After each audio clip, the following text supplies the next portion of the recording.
I'll leave this out. We got to start with the NFL, and there's only one story that everyone is hyper-focused on. Well, there's more than one, but there's one that caught my attention. We're still a couple weeks away from the silly season, but it has already begun for Aaron Rodgers, as he has been right at the tip of everyone's tongue who does this kind of stuff for a living in sports media for the past couple of weeks, but certainly the last few days in particular. It's all about the future of Aaron Rodgers. He sent a very lengthy social media post the other day, all about gratitude, and that has been dissected. This is kind of like a frog in a junior high school science class here. We've all got our tray of pins, scalpels, and scissors and all that, and we are dissecting the post, and so everyone had a different take on it. And we have I think we have a clip. Rodgers talked about this, right? He commented on this on the Pat McAfee show that he popped up on there, and he tried to set the record straight. Here's how that sounded. Unless you've gone through certain experiences and had, frustration and been near the bottom and then get near the top and understand the beauty in life, and I think then you might say things about that. That's a cryptic message. I mean, there's nothing cryptic about gratitude.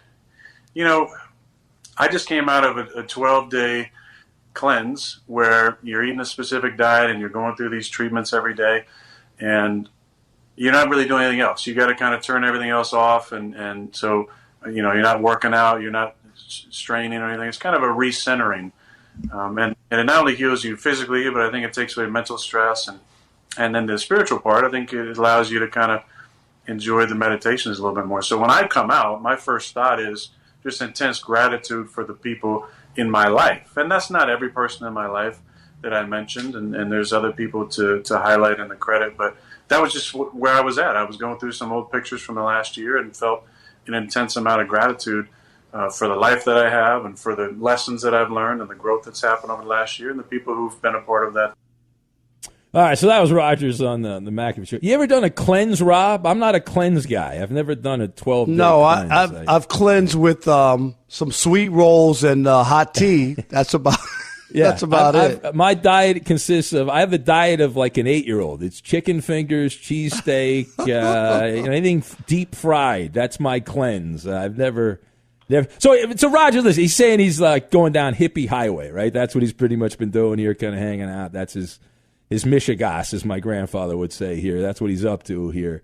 And as the money quote, Rob, was there's nothing cryptic about the gratitude. So I have a hypothesis, because everyone has their own theory. So my theory is that there is a deeper meaning to this, and it's like killing two birds with one stone. That Aaron Rodgers is an attention whore, and this is payback. My goodness, really, whore? Yes. Attention whore? Yes. I mean, Ben, can he be different? I mean, this is the typical, because he's living a different life than Ben Maller, he's a bad guy. What did he do that was so bad He's not a bad guy. I'm not saying he's a bad guy. I'm just saying there was ulterior motives that were by posting on Instagram? Yes. Yes. Really? Everybody does it every day. It's the new world, Ben. It's life. This is what people do. Let me explain. Let me make my pitch, Rob. Let me make my pitch.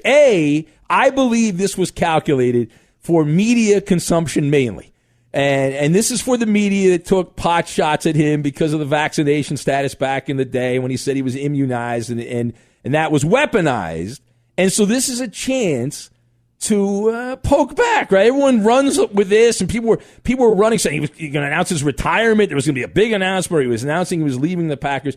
I believe that Rodgers is treating the NFL media like Play-Doh, and he's very savvy. I do believe he's savvy. He knows how this works. He knows we're 24/7, 365 days a year. That's how this business works, and anything he says or does can and will be used to fill airtime on radio shows and fledgling websites and whatnot. And so it's kind of like I always say this on the overnight show, Rob.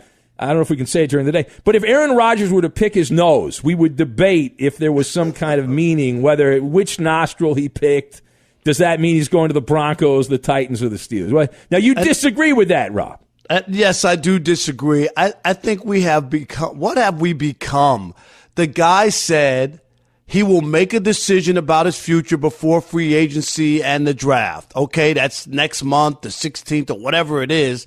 So he hasn't broken ranks with what he said. Now, if he goes past that and hasn't made a decision, then I'd say, okay, he's not being straight up with us. He told us one thing, and now and it's a big decision. The guy's played his entire career in Green Bay. My point is, what he did was nothing. That's what people do every day. They post pictures. They get engaged. They have a cheesesteak like Ben does with extra cheese and extra onions, and they take a picture of it. Or I get a new pair of Jordans, and I'm hanging out, and I take a picture of it.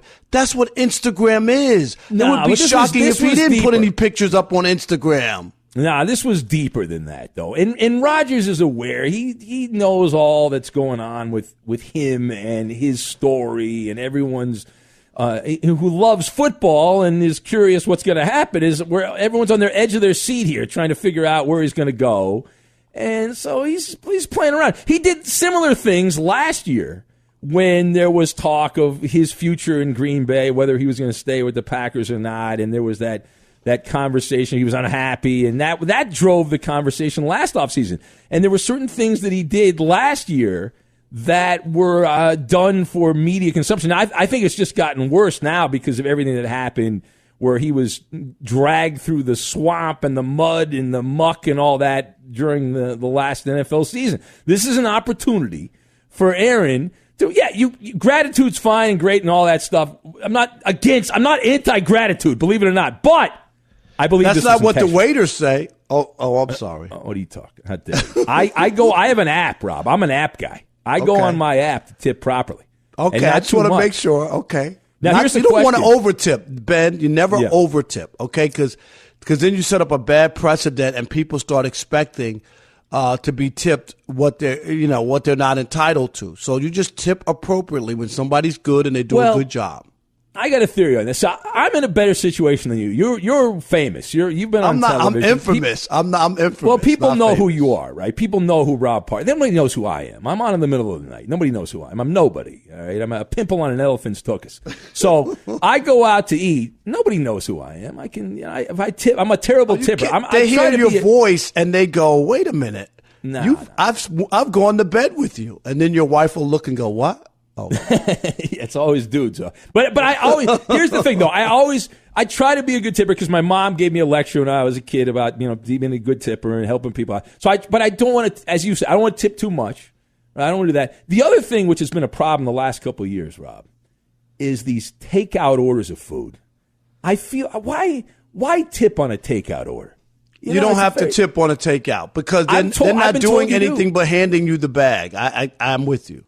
I agree with that's we're on the same page, but I have been told by people that is rude. Is it really that they hand you the bag? You drove to the restaurant, you picked it up. Yeah. I've never used Uber Eats or whatever. I don't even know what the other services are. I've never done that. You know why?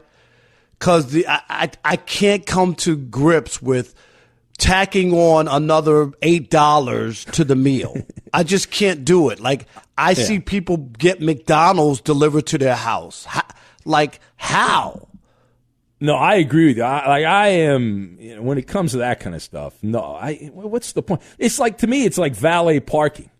I don't understand. I've made all the effort to drive to your establishment. Now I got to pay $8 to valet. I'll park myself. I don't need someone else to park my car. That's only people who want to show off their car. I mean, let's just be honest. I have nothing to show off. Okay, that's what valet parking is. Is that? Oh yeah. Because you go to those, especially here, in L.A., Rob. There's the Lamborghinis. Yes, the swanky. They want them out front. Let people see what fancy cars people have for real. Because I'm with you. I have a nice car, but I'll park 3 blocks away and walk. Yeah, no. And I used to, when I did daytime radio years ago, and we'd go to these remote broadcasts, and I was notorious, where I would show up. I'd have to show up like an hour earlier to find parking. And I would show up because it took a while to find, navigate the parking lots and whatnot in different locations. But the valet thing, not my not my jam. But it is all about Aaron Rodgers. And we do take calls, right? I know Dan Patrick's a big Dan Patrick show. Yes. We're both call guys. We're old school radio guys. We love calls. Yes. I think whenever you get the listeners involved, we want to hear from you. I'll throw out the number 877-99 on Fox, just so that you guys can get ready. Definitely. We want to hear what you have to say. I'm just like, I think the Aaron Rodgers story, I blame the media trying to cover the NFL because, Ben, as you know, the season's only 4 or 5 months long, so you got to manufacture news to try to cover the rest of the year. So anything that happens, Kyler Murray wiped his Instagram or Twitter clean, there's no Cardinals stuff on there anymore. There's a big story. Well, Kyler Murray, he's mad. No, that is a big story. Wait a minute, I disagree with you. I'm not saying that we can't talk about it, but it ain't a big story because he's still under contract and he ain't going nowhere. No, so is that true or not? See that one that shows you anger. That is an act in the, as you talked about. You said people post things all the time on Instagram and all that stuff. I'm pretty much more of a lurker. I post stuff for work on there, but I don't post a lot of other generally I try to avoid too much of that stuff. But the Kyler Murray story, that's something. That is in the modern technical world we live in with social media, that is like an act of war. When you delete all of the team logos from your social media, that is, hey, we're at loggerheads, so we're done. Okay, so Aaron Rodgers, he didn't delete anything. He just posted pictures of friends. I just don't think that if he really wanted to send you a message that he's leaving Green Bay, that he would have to go. He even mentioned his fiance, who they broke off the engagement, but I guess they're still together. Is that the story? I'm trying to figure out. Yeah, I don't know. I can't. I read the tabloids. I believe the tabloids, Rob, and the tabloids told me that they were done. So I went with that. I mean, if TMZ, well, supposedly and they're done, right? But they're done as far as the engagement, so they're not engaged to be married. But apparently, they're still going to kick it. They're still going to be cool with each other, at least for now. Maybe they'll just taper off. Who knows? But I just think that people, who cover the NFL, and I get it, we got to feed this monster 24 hours, 7 days a week. I get it, Ben. You need something to get people juiced up because it's the off season. And after free agency, what are you going to keep writing? So, and yes, he is a story. I'm not poo-pooing what Aaron Rodgers is going to do. The guy just won his second MVP in a row, so people want to know, is he leaving Green Bay? Is he going to Denver? Is he going to Pittsburgh? Or is he going to retire? Which one is it? Because I think it's either Green Bay, he stays, or he retires. I don't see him going to another team. Oh, I think he's absolutely in play to go to another team. He saw what Tom Brady had in Tampa, and he's like, yeah, I got a good thing in Green Bay. But yeah, I don't see that anywhere else. Yeah, I could see him with the Broncos or the Titans, somewhere like that. I mean, those teams both need quarterbacks.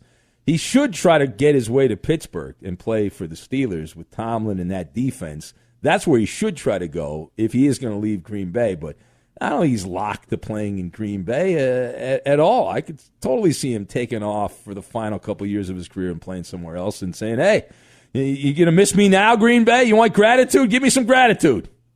Just like that. Stick it to him, right? Anyway,